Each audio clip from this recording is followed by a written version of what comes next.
What's going on, everybody? I told you we would be back for the playoffs, and here we are, the DFS OGs back in the house, talking everything here on the 4-game Wildcard slate, getting you ready to make some money out there. Some big tournaments, guys. Got a $2 million on DraftKings, $1 million tournament on FanDuel, so the money continues to pour in here on the daily fantasy sites, and we're here to help you get a piece of that pie. Let me bring in my boys, as always. Chop, Noto, welcome back, boys. We thought we were done after week 17. Got an extension, a 2-week extension here, so we must have done something right along the season. But the people spoke.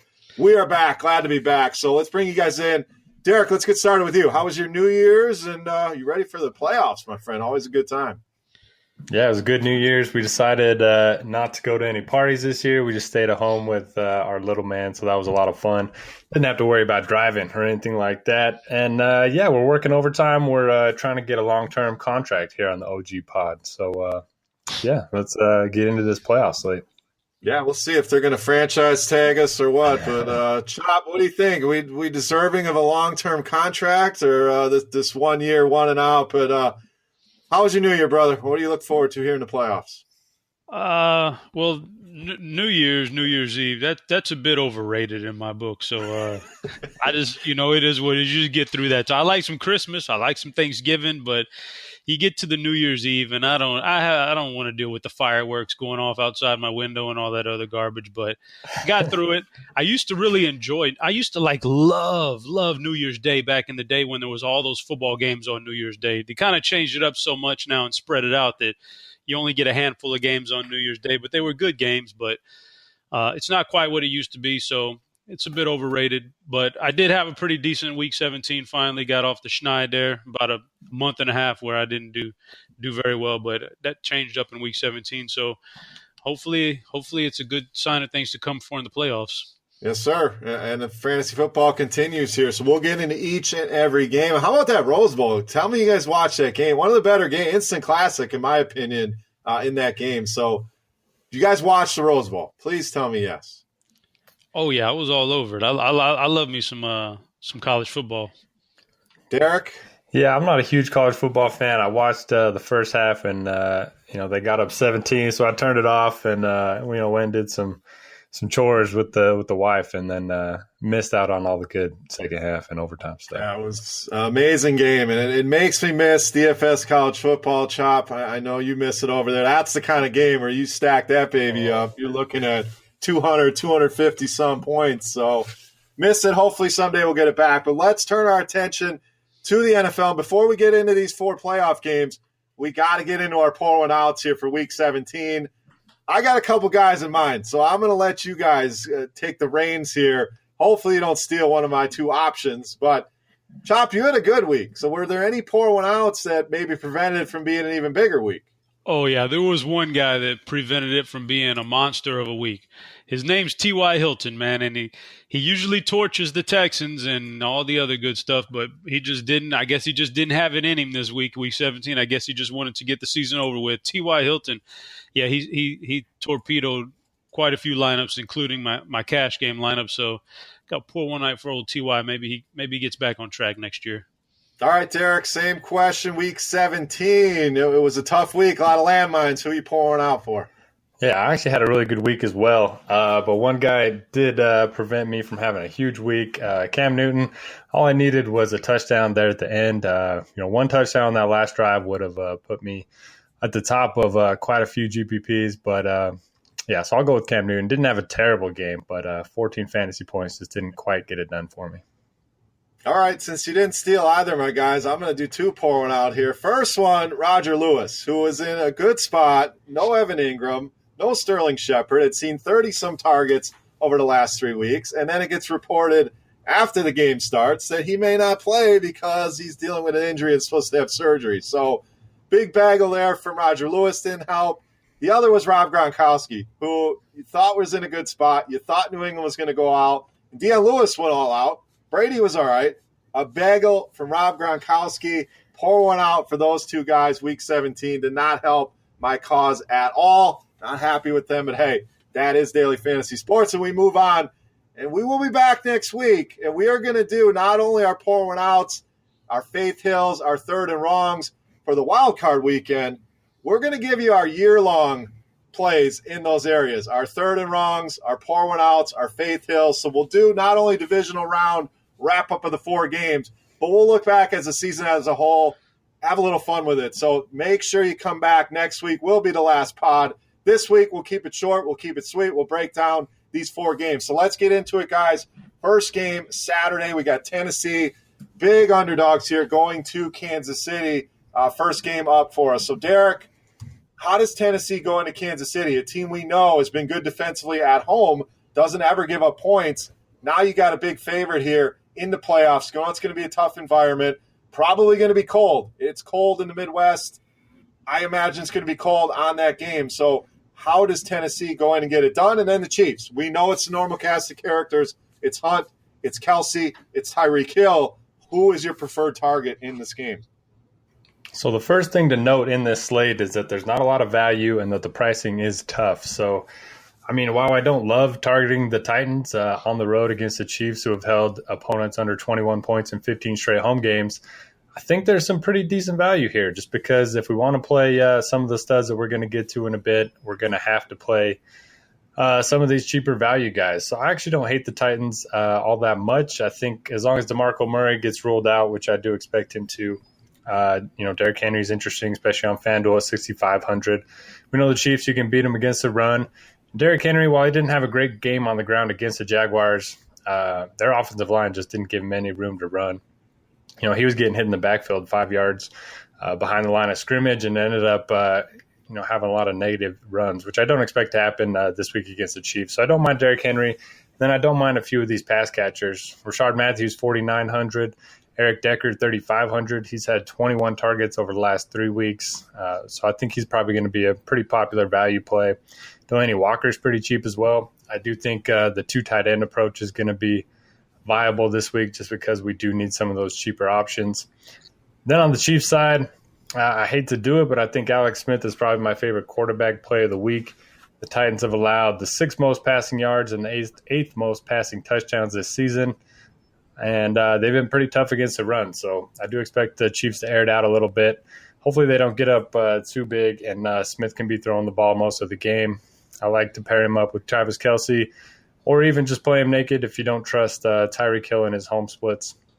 As for Kareem Hunt, not really sure which way I'm leaning at the moment. I like Leonard Fournette quite a bit. So I'm not sure how much Hunt I'm going to have, but I want to hear what you guys have to say about him. Yeah, I mean, I like him. And I like the point on those Tennessee receivers. I think there's some good value there against the secondary that can be beat. So if they're playing from behind, you got to like a Rashard Matthews. Maybe this is a spot chop where we get some Corey Davis going, just 3,600. But I like Hunt. Big home favorite. He's fresh.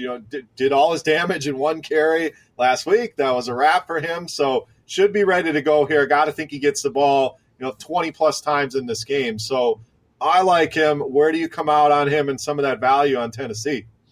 I like this game quite a bit. Kansas City's so good because they're pretty concentrated. You know what's going to happen. It's going to be Hunt, Hill, and Kelsey. If somebody else sneaks in a touchdown, it's an anomaly. When Albert Wilson gets in the end zone or something like that, it's usually those 3 guys, and Alex Smith, of course, spearheading it. So I do like Kansas City for those reasons. They're priced appropriately, but you still got to play them. I mean, obviously Kelsey's the best tight end on the slate, so I really like him. But it's really hard to make a good team with Kelsey on it and have those other spots you feel really good about. So that's going to be interesting to figure that out. And I guess hopefully I'm in the minority here in liking Tennessee quite a bit in this game. I know it could backfire, but if DeMarco Murray's out, obviously Derrick Henry's good, but I don't mind Mariota to Matthews and Delaney Walker also quite a bit. I probably won't go Eric Decker. He just really hasn't looked good this year at all. But of course, maybe this is the game they really pepper him. I don't know. And Corey Davis, I can't do it, man. Just looking at the way he's playing, and I won't do that. I won't tank a roster doing that. I think Rashard Matthews is the guy I would most likely want to hook Mariota up with. Chop, you've been on Team Corey Davis a lot this season, so you're bailing now at the end of the year. I'm bailing too. I mean, he's just not look good, man. He's got more talent than most receivers in the NFL, but he just hasn't put. And I guess maybe a lot of it is, look, Eric Decker came over to this team, and Eric Decker's been good for a decade now almost. Eric Decker was good with Tim Tebow, but somehow Mariota sunk him this year. I think it all comes down to Mariota just not playing well this year. But I'm going to put my eggs in the basket that Mariota does pretty good this weekend. But I think it's still a Rashard Matthews, Delaney Walker show. Yeah, I like that price on Matthews, 4,900. So you got a lot of options of where you can go. The box scores haven't been great lately for any of these guys. So you wonder, Mariota, Davis, are they dealing with injuries? Are they 100%?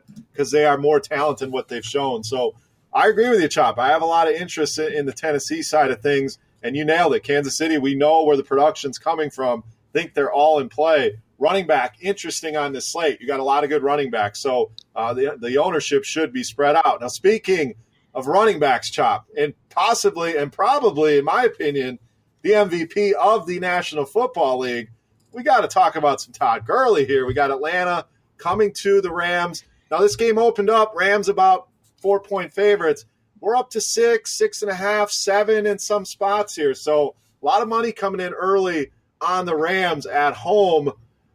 Do you think it's Todd Gurley show? Is he a must play? Is he a lock button? Because he's 9,700 on DraftKings, the old 10K on FanDuel. I know you don't like spending that kind of money, but it's a fantastic matchup here with Atlanta. And on the Atlanta side of things, lots of ways you can go. Is it Freeman, Coleman? Do we go to Matt Ryan here? Is Julio a must play? Derek mentioned it. Salaries are tough. Where is the value in this game outside of the studs? Yeah, for the Rams, I mean, Todd Gurley is definitely the MVP. He's the fantasy MVP. He's had one bad game all year long, and a couple of games where it was really marginal, and you wish he had done better. But other than that, the guy was been a stud every other game. So I don't see how they're going to find a way to get him the ball in space. It's what the coach does. He's been great at it. I don't see him stopping now. I think this is a great matchup for him. He'll get his production, and it won't be a surprise at all when he ends up being the number one running back at the end of this week. And I think with only 4 games, it's highly likely that he's the guy you put your money on to be the top scoring guy. So I think you got to find a place for him if you're running out multiple teams. So and then also for the Rams, I'm going to be going back to Robert Woods here this week in a meaningful game. And I also think Cooper Kupp could be the guy with the best matchup out of all of them, though. So if I like Woods and I like Kupp and I like Gurley to get the ball out of the backfield in space, that means I got to like Jared Goff too, because he's got a lot of weapons to throw to. So I like the Rams side of things there, all of them. And for Atlanta, I'm going to use my third and wrong on Devontae Freeman. I didn't think he had it in him, especially in a tough matchup last week. And he still produced. I think he was like second or third highest scoring running back on the whole slate there in Week 17, and in a very difficult matchup. So props to Freeman. I think he plays this week. I know he's a little bit banged up, but it's a playoff game, so he'll be in there. And I think with this matchup, he's the guy I'm looking at as the most prolific Atlanta Falcon this week. Julio Jones is, man, I'll probably roster Jones, but that's a tough thing to sell these days. Like I look at Julio Jones, and every time you look at Keenan Allen's box score, that's kind of what you would have expected out of Julio Jones all year, but you never got it except for maybe 1 or 2 games. So you could have got it from Keenan Allen for cheaper and a lot better. But I haven't rostered Sanu, I don't think, all year, so I don't know if I can go there. I know he's been good, and he's been better than Julio pretty much, but I don't know if I want to change my ways after 17 weeks. Might as well just ride out what you've done all year. And I think Hooper could be a value tight end like Derek talked about. You might have to use 2 tight ends this week. Hooper's on that radar. Yeah, I'm going to use my third and wrong on Julio last week. It was a lock button for me. I generally don't like to play 100% of a guy. It's kind of one of my rules, and I did it last week with Julio, and that's why it's one of my rules. So should have had a much bigger game in that one. But Derek, I like Sanu. I think he's a cheaper way to get access to this game, to get access to this Atlanta passing game. All the other points Chop brought up, I agree with. I like a lot on the Rams side. Even Sammy Watkins, the cheapest of the 3 receivers, been seeing a decent amount of targets. So I think you can go a variety of ways with the Rams. So Gurley, a must play for you. And then what are we doing on the Atlanta side? Yeah, Gurley's very expensive, but I am going to try to force him into my lineups. the Falcons are not good against the run, and we know they're terrible at covering running backs out of the backfield. I think they're going to try to get Gurley 30 touches in this one. They are home favorites. I think he's a guy to pay up for in cash games and tournaments. As far as their passing game goes, Falcons do funnel targets over the middle, so I do like the Cooper Kupp call by Chop. Robert Woods definitely in play as well. Probably going to be avoiding Sammy Watkins just because the Falcons don't give up a ton of deep plays. On the Falcons side of the ball, I do like the Freeman call. We've seen Matt Ryan just check down to him quite a bit over the last few weeks, although it's worth noting, Tevin Coleman played more snaps than him last week. Could have something to do with Freeman banging up his knee a little bit in that game, but Coleman at 4,100, definitely an interesting tournament pivot if Freeman is limited in practice all week. As far as Julio, I don't know if I can do it here. I'll probably wait until ownership projections come out. If he ends up being, really low owned in terms of projections, then I may give a shot or two on him in tournaments, but definitely not a guy I want to pay up for in cash games. I think you just go with Gurley because it's hard to get both of them. As for Sanu, I'm kind of with Chop. I don't really play him a whole lot, and he's had some big weeks that have cost me, but not really sure I want to go there in this game. And then Hooper, he hasn't cleared 38 yards in 7 straight weeks. I think if I'm going to a value tight end, I'll take the one in the next game. Man, you guys are some stubborn OGs. I don't play Sanu, so I'm not going to play him ever. I stick to my principles. Hey, I can respect that, no doubt. Hey, I changed my mind on Gurley. So. Well, you didn't have a choice. You not only have to hear it from us two, but you got to watch it on your TV every week. I mean, the guy's just been unbelievable. So let's get some game predictions as well. We got extra time. So let's go back to that last one, guys. Chop, what do you think? Tennessee, Kansas City. Who wins that one? I think Kansas City pulls it off, but it's a lot closer than that spread. I think we're looking at like a field goal. I'd say 24-21 Kansas City. All right, Chop's taking the points there with the Titans. Derek, what do you think? Titans, Kansas City, who takes it down? Yeah, I agree with Chop. I'll take the Chiefs for the win, but the Titans for the points. I think I'm with you guys. I think it'll be a closer game than people realize, but Kansas City at home gets it done. I think that defense does enough to win that game. All right, Derek, Falcons, Rams. Who do you got in this one? I'm actually tempted to say the Falcons here, but I'll go Rams in a late field goal. Chop. This is the high-scoring game of the weekend, I think. So, and I think the Rams at home are the better team. I'm going to say Rams 31-27. All right, I think the Rams roll here by double digits. Atlanta on the road. Matt Ryan's actually been better on the road this season as far as fantasy points go, but I think this Rams offense is going to get unleashed here, and I don't know if the Falcons can stop it. So big game from Gurley. I got the Rams 34-24. All right, let's move to Sunday. Derek, we'll let you lead off here. We got Buffalo coming to Jacksonville.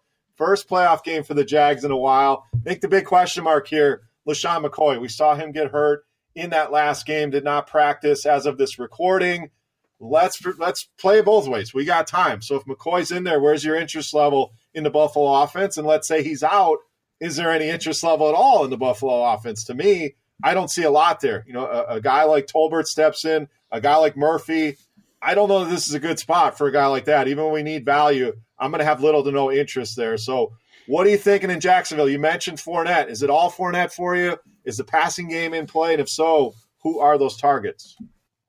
Yeah, on the Bills side, there's only going to be one player that I'm looking at regardless of whether or not McCoy plays, and that's Charles Clay. I think it's a pretty good spot for him. Jaguars really good against tight ends, and really good against wide receivers, and the Bills are going to be playing from behind. We know Tyrod Taylor's favorite target is Clay, so I think $4,000 is very reasonable for him. Even if he doesn't find the end zone, I think he can reach value at that price point. I expect him to see close to 10 targets here. As far as McCoy, if he plays, no interest in him. If he doesn't play, I probably won't be looking at his backups. I know they have Travaris Cadet, Mike Tolbert. I think if you need the value, you could maybe look that way. But for me, it would just make me like the Jaguars defense even more. And obviously no interest in Tyrod on the road against this pass defense. For the Jaguars, yeah, love Leonard Fournette here. Even in a meaningless game against the Titans last week, they just kept giving him the ball. I think he had 24 touches, played over 80% of the snaps. So this is going to be his backfield, especially since they are such big favorites and playing against one of the worst run defenses in the NFL. I hope he's not going to be too popular, but I'm going to be playing him either way. As far as Bortles goes, yeah, he's been awesome the last 8 weeks or so. If Marquise Lee ends up being out, then I will have some interest in Keelan Cole and in D.D. Westbrook, who hasn't done anything the last few weeks, but could be a nice under-owned play that nobody really looks at just because he's been quiet. All right, Chop. Bortles combat, as your buddy Dean likes to call him. How much of a factor is he here for you in the quarterback ranks? I don't think he's going to stand out here. A lot of great quarterbacks, but Fournette, I agree, Derek. I think he goes overlooked with all the other running back names that we're going to talk about and that we already have talked about. Chop, Buffalo, interest. McCoy's in, out. Is it just Charles Clay for you as well? And then Jags, which are you going with, the running game, the passing game, or both? I'll start off with Buffalo. If McCoy is in, then the only player I have interest in on this team is Charles Clay. I don't want to take McCoy at that price against this defense, and of course it would kill all his backups and everything. And I definitely don't want any wide receivers against this secondary, regardless. But if McCoy is out and we get some clarity on who may end up, stealing the carries there, I think that you could do. I think it would be a better strategy to take a running back at less than 4K as your utility guy instead of a tight end at less than 4K. I just think that makes more sense. That running back, if they just get inside the 5, you got a chance to fall in the end zone, and you just never know. So I think I would be on the backup running back if McCoy's out. And I find it hard to believe that McCoy's going to come back and play and be healthy. I mean, I know he's a drama queen, but they had to pull the stretcher out for him. He's like a soccer player, right? Like he goes down and he starts twisting and turning on the field, and then he's back the next quarter. But they did have to pull the card out for him. So if he plays, I doubt he even plays a full game and is very effective at all. But I don't have much interest in Buffalo anyhow, except for Charles Clay. But for Jacksonville, yeah, I think they're going to steamroll here. I think it's going to I really wish that Fournette would have got last week off. For some reason, in a meaningless game, he got 19 extra carries that he probably shouldn't have had to endure because it didn't mean anything, and the guy's been banged up the whole second half of the year. But I'll let it slide. I think he's still going to prosper this week, and I think he's going to have a good game. And, yeah, Bortles is definitely on the radar just because he has so many weapons right now, and these guys are all really speedy, nice weapons. And if Marquise Lee is healthy, he's got 4 solid wide receivers he can throw to at any time. Lee, Westbrook, Keelan Cole's been phenomenal, and Allen Hurns is back and didn't look too bad last week. So I think Bortles, just because he has so many weapons, is a guy you can play. So yeah, I think I'm leaning Fournette mostly. But I think there's plenty of room in this offense in this game to have everybody prosper. Yeah, and he's the outside of Mariota, he's the cheapest quarterback on DraftKings. Now, there's not a huge spread. Jared Goff, the most expensive, $6,700, down to Bortles at $6K. Mariota, $5,500. So quarterback, I think, is going to be like a lot of weeks, guys, where you don't really worry about the ownership. It's going to be spread out between all these guys. I think they'll all have ownership. So I think the Jags roll in this one. So game predictions. Derek, you're going to like this. I think Jacksonville shuts out Buffalo, 27-0 to move on in the playoffs. Let's get your prediction here, Bills and Jags. All right, I like that 27 number. I'm going to go 27-7 with a Clay touchdown, hopefully. All right, I thought you were going to say one of the backup running backs falls in the end zone. Chop, what's your prediction here, Jags and Bills? You guys are right along the line of what I'm thinking. My game prediction is 30-6, Jacksonville 30-6, and I just think since it's the playoffs and you don't usually take your starters out even if you're smoking the other team. So I think there's going to be plenty of opportunities for multiple touchdowns for these guys. Is that 2 field goals, Chop, or do they miss the extra point? I think, man, it's going to be hard for them to get the ball in the end zone. I think turnovers, however they get down there, they get within the 30-yard line, they kick a couple field goals. But it's so hard to pitch a shutout in the NFL these days. But so I'll throw the 6 out there. But, man, if there's ever a team that's been destined to pitch a shutout in the first round, it's this matchup right here for Jacksonville. Now, while we're here, let's talk about the defense. It's $4,400. It's $1,000 gap on DraftKings to the second highest defense, which is the Chiefs. Jags D, can we find room for them, Derek? Where's the level of interest there at a very high price tag? Just based on our game predictions so far, we have to have interest. I mean, we kind of expect the Titans to keep that game close. We know the Chiefs play a good defense at home, but this Jaguars defense, they force so many turnovers. They get so much pressure on the quarterback, especially if McCoy's out. I'm going to find room for him for sure.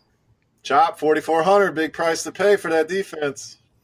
It's really tough to pay that price because when you're building your roster and you put them in there, you always look and go, "Dang, man! If I had an extra $700, I could go from this wide receiver to Julio Jones, or you can always upgrade somewhere that you want to. All I got to do is go a little bit cheaper on the defense. It's tough to play them at that price, but man, they are so head and shoulders above everybody else that I'm gonna force them on as many lineups as I can. Yeah, I think I'm with you guys. It's a nice discount to the Chiefs, to the Saints even, who we're going to get to here shortly at $3,200. But that is head and shoulders the best defense, especially if McCoy's out. I don't see how Buffalo's going to move the ball or put points on the board. So definitely going to be loading up and finding room for that Jags D. All right, last game of the wild card weekend. We got Carolina traveling to New Orleans. Now, Chop, Carolina didn't look great in that game against Atlanta. I was expecting a lot more. Almost used my third and wrong on Cam Newton, but Derek poured one out for him. So I think we covered that. But now to New Orleans. New Orleans about a 7-point favorite, anywhere between 6.5 and 7. Do we go back to Cam Newton? Is this a spot where we can trust him, his upside? Do you worry about the matchup here with a much improved New Orleans defense? And then the Saints. All year long they've wanted to run the ball with Kamara, with Ingram. This is a tough spot to run the ball against a Carolina team that stops the run. Is this a Drew Brees day? Do we go back to Drew Brees, Michael Thomas, maybe a Ted Ginn? So I find this game very intriguing. I think there's a lot to it. Glad it's the last game for us to talk about. Chop, lead us off here, Panthers and Saints. So you said Cam Newton, and that's probably one guy I won't have much exposure to. Is Cam Newton? I don't particularly like him very much this week. I don't think his wide receivers can get separation from New Orleans, the defensive back. So I think he's going to be left checking down to Christian McCaffrey and a little bit to Greg Olsen. But I'll tell you, I haven't seen Greg Olsen really look good physically in a while. I know he had a big game about 2 or 3 weeks ago against the Packers, but he was limping in that game. Like his long touchdown pass, he was limping down the field. I don't think he's healthy enough to come into a playoff game and do well. So I think he's going to be left with a bunch of checkdowns to McCaffrey. I don't like it. I don't like Cam Newton. I don't like his wide receivers. Funchess is going to get locked up on Lattimore. He could stumble into a touchdown. He got one late in the game last time they played New Orleans, and I think he was over Lattimore. He made a great play, but I don't expect it to happen again. So I think because of the lack of weapons, I'm not gonna be playing Cam Newton or very many of the Panthers at all. Just Christian McCaffrey. Maybe Jonathan Stewart at 3.5 is a great salary saver. I mean, he's touchdown dependent, but the only way you're really going to beat New Orleans is on the ground, unless it gets to be a blowout and there's a lot of garbage time. Then all bets are off. You never know. For New Orleans, you just gotta. It's so expensive, but man, you just gotta go back to the Kamara, right? That's the way you beat Carolina. If you're New Orleans, is through Kamara. He's done it already this year, and I keep doubting him because the volume wasn't there or whatever, but he just keeps producing. So you really can't doubt him too much more. Now I do like the price on Mark Ingram, and there's always a chance it's a Mark Ingram game, so he'll make plenty of rosters also of mine. Also like Michael Thomas in this game. I was a little worried about the hamstring last week, but he had a good game and he looked pretty decent. So back at home, I think he's fine. And I think Drew Brees is probably going to be my most owned quarterback this week. I just like the matchup and the price tag and everything that goes around with him. All right, Derek, let's stay with those New Orleans running backs. On paper, it's a tough matchup, like I said in the intro, but last time they played, they each went off. And I know you're a Kamara guy, but the pricing all year long has been close. Well, now there's a $1,700 gap between the two. Does that change anything for you? You're still Team Kamara. If we're getting Gurley in, it's going to be tough to get both these guys in and feel great about the lineup. So break that situation down, the passing game for New Orleans, and then the Carolina side of things. Now, to be fair, Greg Olsen, 9 targets, Chop. He caught 1. Cam Newton just didn't look great. So I'm with you. I don't like Cam Newton, but I will go back to Greg Olsen, and hopefully Cam can connect on some of those targets. So, Derek, wrap us up here. A lot to get to in this game. Should be a fun one. Panthers and Saints. All right, so I'll disagree with you guys a little bit on Cam Newton. I know he has not been throwing the ball well lately, but if you look at his rushing numbers, they're pretty incredible. 11 rushes, 14 and 11 rushing attempts in his last 4 games. He's had at least 50 rushing yards in 5 straight games. And they're going to, put the ball in his hands. They're going to basically put their playoff hopes on his shoulders. So I actually like Cam Newton quite a bit in tournaments. Probably won't go there in cash games, although I think you can argue that, he has a pretty high floor, even though, his passing hasn't been great lately. I agree with Chop on Funchess. Not really interested in him with Lattimore being on him. I think Olsen's interesting, but probably like Charles Clay a little bit more at the discount. And Christian McCaffrey, he's had 2 good games against the Saints already this season, scored 16 and 23 fantasy points. And he's, kind of been a dud each of the last 2 games. So I think his ownership's definitely going to be down with all the viable running backs in this slate. So if I'm playing tournaments, I do like the idea of pairing Cam Newton with Christian McCaffrey. And then if you want to take a deep shot on either Brenton Burson or Kalen Clay at the min price on DraftKings, don't mind that. Russell Shepard only played 12% of snaps, and we know Damiere Byrd is on IR. For the Saints side, yeah, I like Breeze, but I think I like the running backs a little bit more. I think we can get most of Breeze's passing production through the running backs and through Michael Thomas, who has a great track record against the Panthers. Best way to beat Carolina is with wide receivers. So I really like Thomas in this spot. Ted Ginn revenge games, interesting.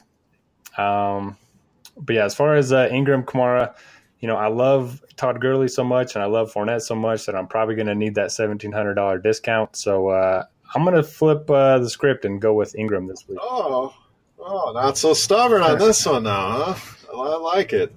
Opening his eyes to the price. That's a nice price on Ingram. So running back's intriguing, guys. We've talked Gurley, we've talked Fournette, we've talked these 2 guys for New Orleans, McCaffrey, Hunt, Freeman, Coleman's, McCoy if he's in there. So I think running back is very, very intriguing. And I think that's where it's going to be won, making those decisions. So every dollar saved counts. Ingram, not against Kamara, but Ingram intriguing at 6,900. All right, guys, that was quick, easy. 4 games is a lot easier than 16 that we do each and every week. So let's get to some bold calls. Let's predict this last game. We didn't get our prediction. So, Derek, Panthers, Saints, what's your game prediction here? All right. Once again, I'm picking the home team to win. And, yeah, I'm going to pick the Saints with the points as well. All right, Chop, Panthers, Saints, what's the game prediction? New Orleans, 34-17. All right, you're in the same boat as I am. I'm going with all the home teams as well. I know, not very exciting, not outside the board, but that's, I think that's what's going to happen here. I think New Orleans takes it 31-21 in this one. All right, guys, let's get to some bold calls. We'll do a Faith Hill here, even though we only have 8 teams playing. We'll still find some Faith Hill plays. But let's get to a bold call, DFS-wise. Chop, you always got something up the sleeve. Let's start with you. Bold call here for Wildcard Weekend. Well, I was really going to go super bold here and say the top wide receiver this week, but I'll say Cooper Kupp is a top 3 wide receiver on Wildcard Weekend, Cooper Kupp. All right, I like it. Plays well in that DraftKings format with the PPR and was actually the most productive rookie receiver this season. So been getting it done all season long. Derek, bold call, Wildcard Weekend. All right, I'm not going to say Leonard Fournette is going to outscore Todd Gurley, but he's going to have more rushing yards and more rushing touchdowns. I like it. I'm going to go with Rashard Matthews, over 100 yards and a touchdown. You get all that under 5K in this game. I think he has a big game. So like Rashard Matthews for value this week, my bold call. 4 wildcard weekends. All right, you guys got any Faith Hill plays? Again, not a lot of choices here with guys, but maybe somebody here who's burned you, ready to go back to the well on. So who's got a Faith Hill play ready? I'll give you one, man. A guy who's going to end up on my rosters, a lot of them, is going to be Marcus Mariota. He's been terrible this year, but here you go, boy. You first round of the playoffs. This is what you've been waiting for since you came into the league. I got a feeling he's going to step up and have a good game. He's got some weapons to throw to. I'm going to say Marcus Mariota is going to be on a lot of my rosters, even though he's disappointed all year long. All right, Derek, who's your Faith Hill play here, Wildcard Weekend? I probably won't be joining Chop on the Mariota quest, but if he does play well, I hope it's to Eric Decker. 3,500 on DraftKings. We're going to need the salary savings. There's a lot of running backs I want to pay up for. Decker has 21 targets over the last 3 weeks. His snap count, has been slowly rising, and I kind of expect them to lean on his experience over the rookie Corey Davis in this one. BDD in the house. BDD indeed. So, I'm going to keep the faith, guys, in Tevin Coleman. I like that price for him. I think he could be a weapon they need in this game, specifically in the passing game, especially if they're playing from behind. I think you could see more Tevin Coleman than people expect. A lot of people are going to go to Freeman. That's fine. I think Coleman, a nice upside and a nice cheap price at 4,100. All right, we promised you short, sweet, and that's what you got. Right around 30 minutes here. Really looking forward to the wild card weekend, so appreciate everybody for tuning in. Guys, any final thoughts before we wrap up? Again, we'll be back next week where we'll go through all 4 divisional games, and we'll give our year-long thoughts in third and wrongs and pour one outs and Faith Hill. Should be a fun show. Make sure you come back for that next week. But Chop, final thoughts here. Wild card weekend. These next 2 weekends, wild card and divisional, are probably like one of the more underrated weekends of fantasy football.